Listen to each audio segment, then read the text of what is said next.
நம்ம கலையண்ணனோட பேட்டிங்கை மட்டும்தான் பார்த்துருக்கோம். இப்போ வந்துட்டு கலையண்ணனோட பவுலிங்கை பார்க்கலாம் வாங்க. கலையண்ணன் வந்துட்டு பவர் பிளேல போடுறாரு.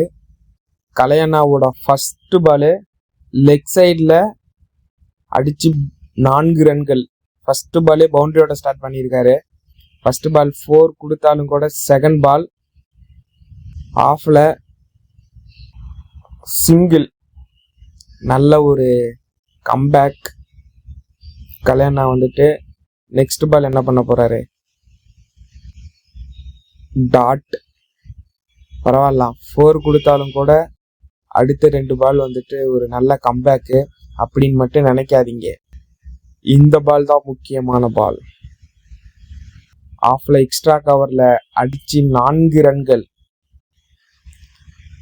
நல்ல ஷாட் பேட்டர் சைட்ல இருந்தோம். இது வந்துட்டு 5வது பால் லெக் சைட்ல பவுண்டரி. 6வது பால் வந்துட்டு வீடியோ எடுக்க முடியல, ஆனாலும் லாஸ்ட் பால் வந்துட்டு லாங் ஆன்ல அடிச்சு 4 ரன்கள். ஆக மொத்தம் சூப்பரா வந்துட்டு கல்யாணா வந்து டாப் நெட்டுக்கு பந்து போட்டு கொடுத்துட்டு போயிருக்காரு.